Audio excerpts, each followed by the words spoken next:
Hey guys, how you doing? So Dan from Trading with Dan here. In this video we're going to look at TradingView alerts.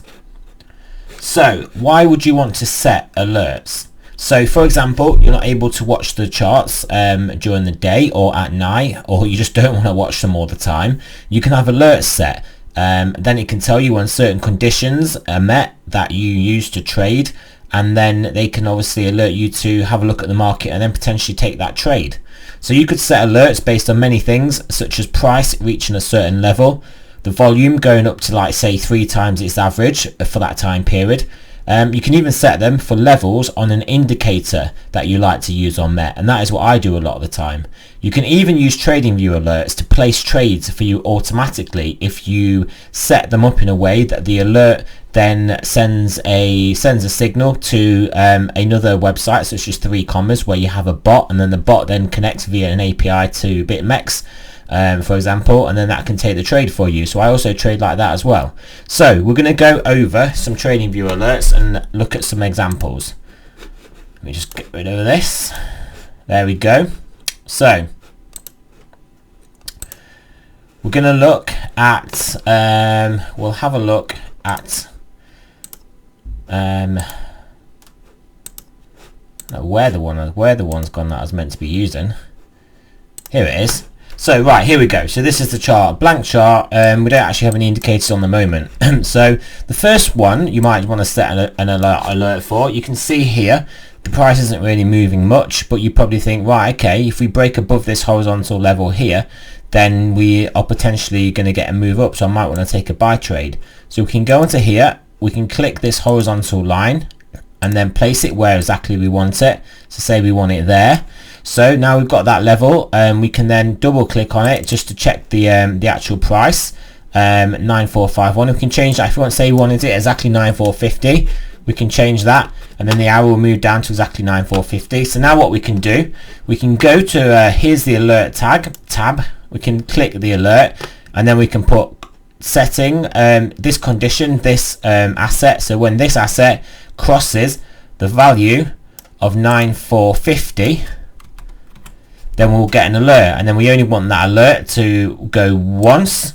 So the first time it crosses it on the way up, we don't want it if it hangs around there going up and down to keep on going off, and then we can click create. So now what will happen, obviously I've got a lot of alerts in here, but here is that alert here that we were talking about. There's the alert for crossing 9450. So when we cross that mark, that alert will go off. So I'm going to delete that because I don't actually want that on there, and as you can see I do actively use my alerts. So right, we could set another kind of alert. So here's the volume at the bottom. So say we wanted to set one, like an example, when the volume goes over a certain amount. All we've got to do is click onto the volume here, add alert for say volume 1.67 million. We can set that. We can change this if we want. We can change it to say 3 million, like that. And then we can then click only once and then click create. So when the volume goes over there, we will get an alert. So this volume here, this volume 20, so it corresponds to that indicator. So that's another alert that we could set. Right, so finally let me just get these up that I use. So say we're looking at this here, and when this clicks to a buy, we want it to signal an alert. So this is called the dominator, and this actual particular one is a sorry, let me just find the settings for it. Why does it even tell me the settings? Oh, sorry, because it's inputs, that's why. So this is a 100 look back. So what we're going to do, we're going to set an alert. So we're going to go click on alert. This condition it's not going to be based on the BTC doing something. It's going to be based on this dominator 100 doing something. We're going to click that, and then because this is a custom indicator, it's got various optionalities in it. So we could click long. So we could have if it goes short, we want to set an alert only once. So now we'll get an alert that will go off when this indicator goes short.